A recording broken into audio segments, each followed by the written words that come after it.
이제 무더위가 한풀 꺾이고 가을이 다가오고 있습니다. 더운 여름 우리를 지키시고 보호하신 하나님의 은혜에 감사드립니다. 우리가 세상에 살면서 우리를 힘들게 하는 것들이 참으로 많습니다. 무더위나 뼈를 애는 추위, 지병이나 고질병, 혹은 약한 부분들이나 장애, 사람들과의 관계, 그 외에도 참 많은 것들이 우리를 힘들게 합니다. 내가 실수하거나 잘못해서 문제가 생긴 경우도 있지만 내가 제어할 수 없는 상황에서 문제가 발생할 때도 참 많이 있습니다. 그럴 때 우리는 어떻게 해야 합니까? 성경에서 권면하는 것은 믿음으로 인내하라입니다.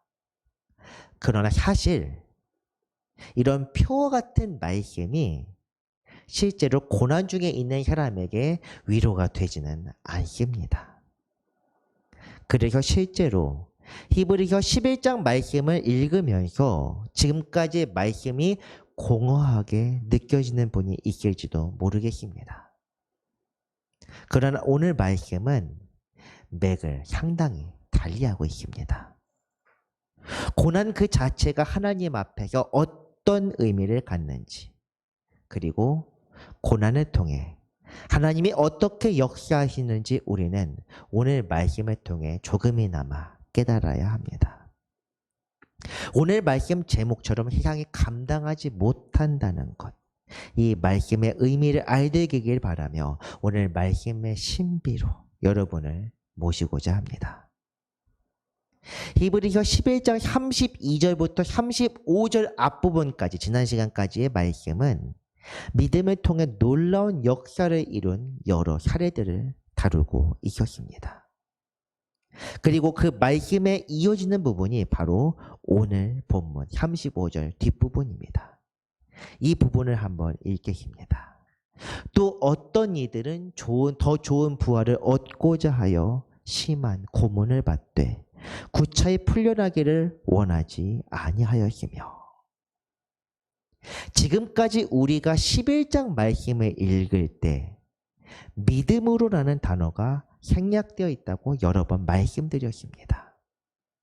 모세 때만 해도 그렇지만 세 가지의 주제에서 믿음으로라는 구절이 언급된 것은 단 한 번밖에 없었습니다.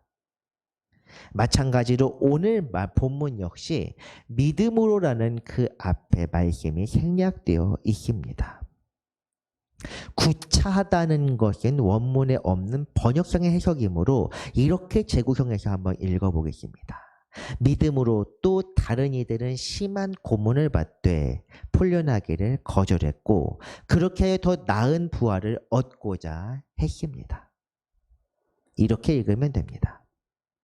현대인의 성경에서는 더 이해하기 쉬운 말로 이렇게 기록되어 있습니다. 어떤 사람들은 더 나은 부활을 얻기 위해 고문을 당해도 풀려나기를 거절했습니다. 오늘 본문은 믿음에 관한 말씀이지만 지금까지 우리가 읽었던 말씀과는 분명 다릅니다. 4절에서 34절까지 우리가 읽은 말씀의 이야기들은 믿음을 따라 살면서 큰 은혜를 받거나 기적을 체험했던 사람들의 이야기입니다. 그러나 오늘 본문은 어찌 보면 신앙생활을 하면서 신앙생활을 통해 무언가 기대하는 것과는 영 딴판의 이야기입니다. 아니, 별로 원하지 않는 이야기입니다. 원하지 않는 정도가 아니라 받아들이기 싫고 불편한 내용입니다. 오늘 본문 전체 38절까지의 내용, 그것이 바로 이런 주제입니다. 바로 믿는 자들이 겪는 환난과 고난에 대해 다루고 있습니다. 그렇지만 이것이야말로 우리 모든 성도, 그리스도인들이 바라고 따라야 할 그런 삶입니다. 오늘 말씀이야말로 이 11장 믿음장의 핵심이며 12장 다음 장인 소망의 장으로 연결되는 가교와 같은 역할을 하는 부분입니다. 오늘 주제 예시에 대해서 사실 히브리서 11장 앞부분에서도 암시적으로 몇 번 드러내는 부분이 있습니다. 첫 번째는 아벨에 대한 이야기입니다. 아벨은 믿음의 선조 중 유일하게 하나님의 놀라운 기적과 은혜를 이 땅에서 경험하지 못했던 사람입니다. 하나님께서 기쁘게 받으시는 제사를 지낸 후 그 제사 때문에 박해를 받아 목숨을 잃은 안타까운 사례입니다. 그러나 성경 말씀을 통해 하나님께서는 우리에게 이렇게 말씀하셨습니다. 그가 죽었으나 그 믿음으로써 지금도 말하느니라. 죽었으나 지금도 여전히 믿음으로 말하고 있다. He still speaks, even though he is dead. 그는 여전히 말합니다. 비록 그가 죽었지만. 참된 믿음으로 주 앞에 나아가는 사람들에게는 생명조차 그렇게 중요하지 않습니다. 죽었지만 하나님께서 그를 인정하시고 기억하신다. 만약 우리가 바라는 삶이 이 땅의 삶뿐이라면 죽은 걸로 끝이 납니다. 죽었다면 무슨 소용이 있겠습니까? 하지만 오늘 말씀, 이 4절 말씀 부분에서는 죽었지만 하나님께서 그를 인정하시고 기억하신다고 말씀합니다. 그의 고귀한 피와 생명을 기억하십니다. 이것이 바로 오늘 말씀 첫 번째 단서입니다. 그리고 또 다른 단서는 아브라함과 사라에 관한 말씀에서 또한 나왔습니다. 아브라함은 갈대아 우르에서 하나님의 계시를 받아 말씀에 순종하여 평생 유목민으로서 살았습니다. 오늘 본문에서 유리하다고 표현이 몇 번 나오는데 그 유리하다는 것은 떠돈다는 것을 의미합니다. 정처 없이 떠도는 것을 유리한다고 합니다. 아브라함 역시도 장막에서 살았고 기업을 받지 못했지만 끝까지 믿음을 놓지 않았습니다. 이에 관해 히브리서 11장 16절에서는 이렇게 증언하고 있습니다. 그들이 이제는 더 나은 본향을 사모하니 곧 하늘에 있는 것이라. 이러므로 하나님이 그들이 하나님이라 일컬음 받으시면 부끄러워하지 아니하시고 그들을 위하여 한 성을 예비하셨느니라. 아멘. 부활에 관한 소망이 없었을 때입니다. 그런데 이 사람들이 하늘의 하나님을 경배하며 장막에서 평생 살았다는 것. 이것이 바로 참된 믿음입니다. 사람 대부분은 복을 받기 위해 살고 있습니다. 복을 받기 위해 신앙생활하고 있으며 믿음 생활을 합니다. 적어도 고난과 역경에서 구워주시는 보험 목적으로 하나님을 찾습니다. 보험이라고 말씀드려서 상당히 유감입니다만 그 누구도 하나님의 영광과 높으신 이름 자체만을 놓고 하나님께 나아가지는 못합니다. 이것은 어찌 보면 태생적인 문제입니다. 인간 자체가 자신만을 위해 살아가는 이기적인 존재이기 때문에 생겨나는 저주입니다. 저나 여러분이나 그 어떤 성인 군자라도 다를 바 없습니다. 성경은 모든 인간이 죄 아래 있으며 그 누구도 벗어날 수 없다고 말씀합니다. 죄의 결과로 죽음을 맞이하게 되는데 그 누구도 죽음을 피할 수 없으므로 죄인이라는 것이 증명된 것입니다. 그러나 오늘 말씀은 그런 죽음과 죄의 본성을 극복할 수 있는 믿음으로 구원받는 복음의 정수에 대해서 다루고 있습니다. 오늘 말씀 35절 말씀 후반부 내용을 다시 한번 보겠습니다. 또 어떤 이들은 더 좋은 부활을 얻고자 하여 심한 고문을 받되 구차히 풀려나기를 원하지 아니하였으며. 이제 우리가 이 부분에서 주목할 것은 더 좋은 부활입니다. 구약 시대입니다. 여기서 증언하는 것은 구약 시대 이야기입니다. 예수님이 오시기 전 부활의 소망이 없는 사람들이 어떻게 하나님을 믿으며 박해를 견뎌낼 수 있었겠습니까? 그 이유는 다음 시간에 다시 나오겠지만 부활에 대한 소망은 없었더라도 하나님의 약속이 있었기 때문입니다. 그 약속은 하나님의 나라가 영원할 것이라는 말씀, 그리고 하나님의 영광이 각 세대에서 모든 세대에 드러나게 될 것이라는 언약입니다. 이것은 율법을 통해 기록되었고 선지자들을 통해 사람들에게 전파되었습니다. 이것을 오늘 본문 말씀에서는 더 좋은 부활이라고 이렇게 증언합니다. 그러므로 우리가 이 믿음의 장에서 주목해야 할 것은 이 땅에서 하나님의 도우심과 기적이 반드시 일어나야 한다는 것이 아닙니다. 이들 모두가 부활이라는 구원의 약속을 받지 못하고 죽었지만 믿음을 통해 그들의 의가 드러나게 되고 하나님께서 그들 모두를 기억하시고 인정하셨다는 것입니다.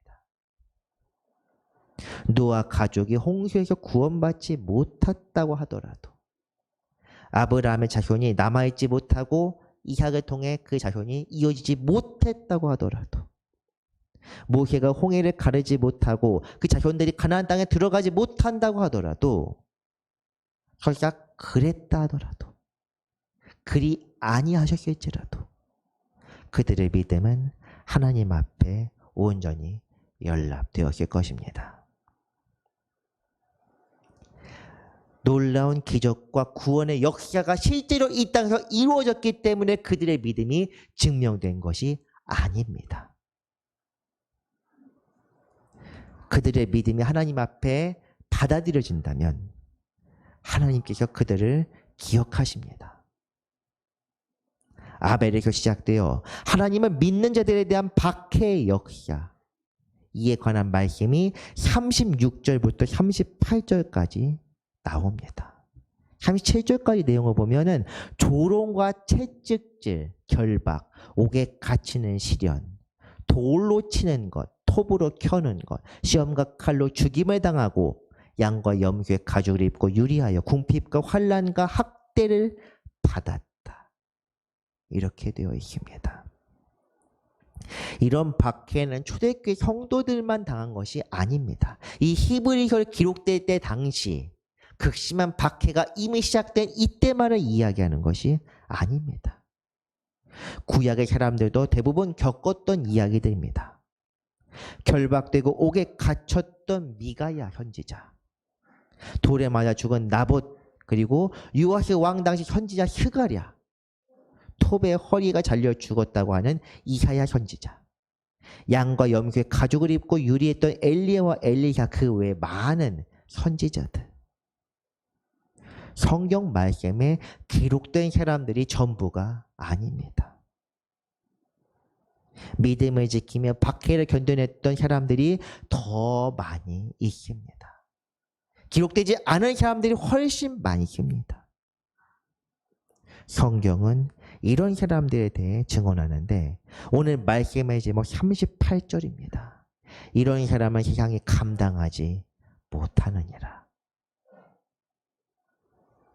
세상이 감당치 못한다는 말이 무슨 의미입니까?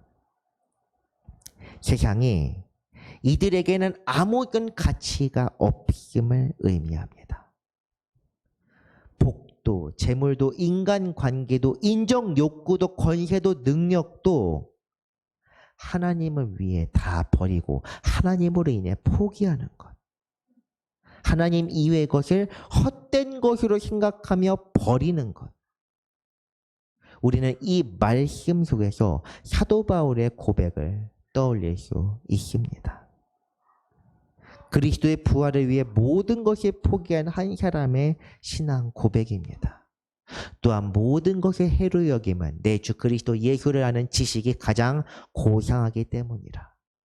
내가 그를 위하여 모든 것을 잃어버리고 배설물을 여김은 그리스도를 얻고 그 안에서 발견되려 함이니 내가 가진 의는 율법에서 난 것이 아니요 오직 그리스도를 믿음으로 말미암은 것이니 곧 믿음으로 하나님께로부터 난 의라. 우리가 읽는 이 말씀은 참 많이도 인용된 말씀입니다. 그러나 이 말씀의 깊이와 그 무게를 알고 읽거나 인용하는 건지 그것은 잘 모르겠습니다.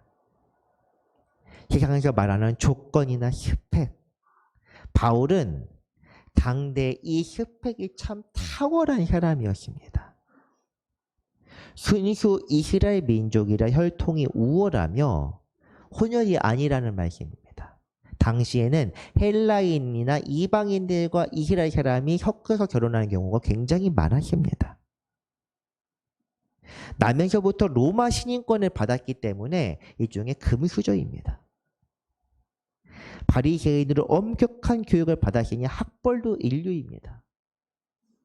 실제로 사도행전 후반부에서 바울이 자기 스펙을 말하자 사람들이 그를 주목하는 그런 내용들이 나옵니다. 바리새인으로 교육을 받았다는 말을 하자 바리새인들이 그의 편을 듭니다. 히브리 말을 하자 내가 히브리 사람이라고 이야기를 하자 소란하던 군중이 갑자기 잠잠해집니다. 로마 시민권을 언급하자 그를 억누르는 로마 군인들이 두려워하며 그를 갑자기 극진히 대접하기 시작합니다.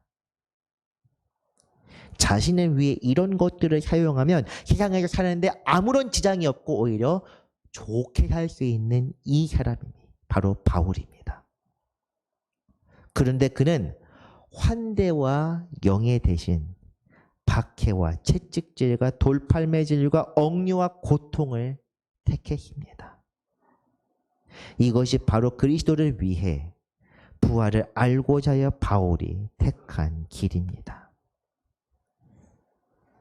내가 그리스도와 그 부활의 권능과 그 고난에 참여함을 알고자 하여 그의 죽으심을 본받아 어떻게 해서든지 죽은 자 가운데서 부활에 이르려 하노니. 오늘 본문 35절 말씀과 이 말씀을 같이 읽으며 비교해 봅시다. 또 어떤 이들은 더 좋은 부활을 얻고자 하여 심한 고문을 받되 구차히 풀려나기를 원하지 아니하였다. 부활을 얻기 위해 고문을 받다도 풀려나길 원하지 않았다. 부활의 권능과 고난에 참여하게 알고자 하여 어떻게 해서든지 이 죽은 자 가운데서 부활에 이르려 했다. 부활과 고난의 상관관계, 이것을 분명히 알고 있는 사람이 바로 사도 바울입니다. 그래서 그는 세상에서 고난을 당했습니다. 억지로 감당할 뿐 아니라 주를 위해 참고 견뎌냈습니다. 기쁨으로 이 모든 것을 자기에게 오는 고난을 맞이했으며 심지어 죽는 자리를 찾아 예루살렘까지 갔습니다. 사랑하는 성도 여러분, 왜 이렇게 할 수 있었겠습니까? 세상에 있는 것을 무가치한 것을 여겼기 때문, 아무짝에도 쓸모없는 것으로 생각했기 때문입니다. 세상에 감당하지 못한다는 이 말의 원문의 뜻이 바로 이렇습니다. 세상에 있는 것이 그에게는 무가치한 것처럼 여겨질 것입니다. worthless, 가치 없는 것으로 여긴다는 그런 표현입니다. 이 시간에 분명히 말씀드립니다. 고난은 성도의 삶을 위해 필수 불가결한 것입니다. 고난이 없으면 죽음도 없고 죽음이 없으면 당연히 부활도 없습니다. 부활은 죽음 없이 찾아오는 것이 아닙니다. 부활이 없다면 그리스도께서 그 안에 거하지 못하며 그 사람이 그리스도인이라 할 수도 없습니다. 이 고난은 무엇이냐? 세상을 무가치한 것으로 여기며 세상이 주는 것들을 배설물처럼 내어버리면서 생겨나는 일들입니다. 이를 버리는 과정에 생겨나는 고통, 아니 아까움, 목숨보다 귀하게 여겼던 것이 실상 우상이었음을 깨닫고 버리는 과정, 이것이 첫 번째 고난입니다. 그리고 이렇게 버렸을 때 사탄과 마귀가 우리를 미혹하기 위해 무자비하게 찔러대는 칼날, 사람을 통해 괴롭히는 것들, 박해하는 것들, 학대하는 것들, 혹은 몸의 질병들, 그 외에도 수많은 내적과 외적인 고통들, 이것이 바로 둘째 고난입니다. 이런 고난을 경험해 본 적이 없습니까? 이런 고난을 겪을 때 그 자리에서 피하지는 않았습니까? 그렇다면 아직 그리스도의 사람이 아닙니다. 주님을 믿어서 형통하다는 그 말에 속지 말기를 바랍니다. 성경에서 말하는 형통은 잘 먹고 잘 사는 것이 아니라 우리가 흔히 말하는 점을 치거나 장신에게 절에서 얻는 그런 것이 아닙니다. 정화소에 떠놓으면서 비나이다 비나이다 하면서 얻게 되는 그런 것도 아닙니다. 제가 이렇게 말씀드리는 이유는 복음은 본래 차갑게 베려진 칼날과 같기 때문입니다.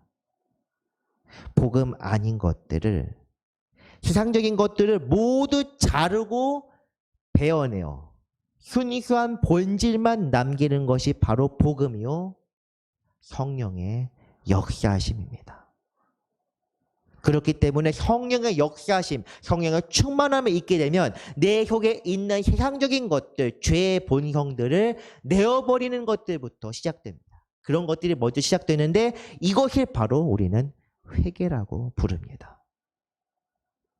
잘못 가는 것들, 내가 지금까지 잘못 살았던 것들을 모두 내어버리고 배설물처럼 버리는 과정이 바로 회개입니다. 그냥 단순히 잘못했습니다 하는 말로 하는 것이 회개가 아니라는 것을 분명히 말씀드립니다. 이것이 바로 신앙의 기초입니다. 신앙의 완성이 아니라 신앙의 기초이자 그리스도교의 초보입니다. 히브리서 6장 1절과 2절에서 말하는 그 초보라는 것은 바로 이것이 바로 초보인데, 초보도 안 된 사람들이 교회 다니면서 예수님을 믿는다고 합니다. 저도 오랫동안 속고 살았기 때문에 세상에서 주님을 믿으면서 잘 먹고 잘 사는 것을 주님께 주신 복으로 여겨왔습니다. 하지만 우리가 이런 것들을, 이런 기초를 굳건하게 쌓고 그 위에 하나님의 사명, 즉 우리에게 주시는 주님의 뜻을 깨달아야 합니다. 하나님께서는 사람에게 사명을 주셨고 사명대로 살기를 원하십니다. 각 지체들이 모여서 한 몸을 이루는 것처럼 우리 각자에게 주어진 사명을 분명히 자각해야 합니다. 모든 사람이 오지에 가서 고생하면서 선교하는 것이 하나님의 뜻이라는 의미가 아닙니다. 모든 사람이 교회를 세우거나 목사가 되는 것도 하나님의 뜻이 아닙니다. 하나님께서는 각자 주어진 자리에서 주님의 순결한 신부로서 그리스도의 향기를 내는 것을 원하십니다. 이것이 바로 각 사람에게 주어지는 사명입니다. 이를 위해 고난도 기쁘게 감당해야 하는 것이며, 일부러 승려나 중세 수도사들이 해왔던 것처럼 고행의 길을 자처해야 될 필요는 없습니다. 어차피 우리가 세상의 것을 가치 없는 것으로 여긴다면 그 순간부터 우리의 삶의 고난은 연속해서 이어지게 되어 있습니다.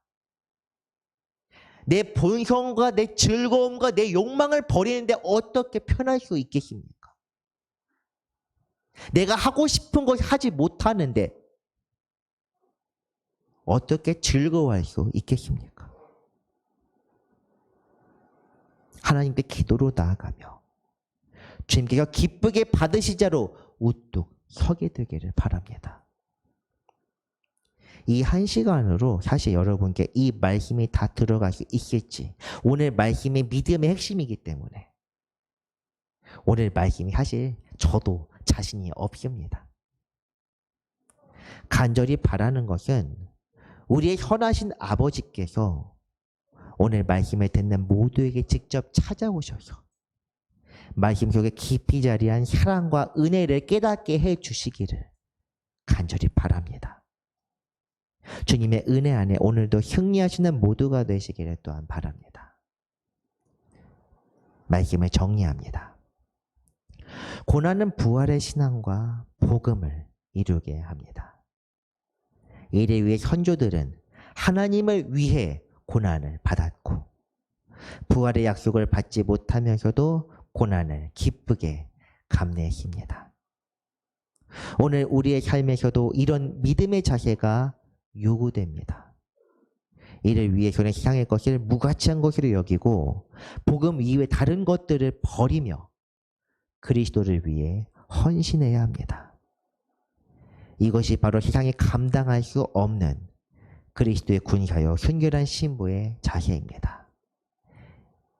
이런 자들로서 자라가며 또한 이렇게 오늘 이번 한 주 또한 살아가는 모든 분들 되시기를 주님의 이름으로 축원합니다. 기도하겠습니다.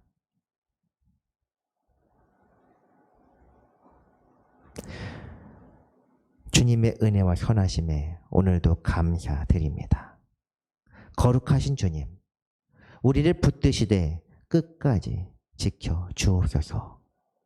그 선하신 능력과 영광스러운 위엄을 우리에게 보이셔서 우리가 끝까지 믿음을 놓지 않도록 우리를 도와주시옵소서. 주님의 나라를 위해, 주님의 뜻을 위해 고난조차도 기쁘게 감당할 수 있는 세상을 이기고 승리하는 자들로 세워주시옵소서. 거룩하신 주 예수 그리스도의 이름으로 기도합니다. 아멘.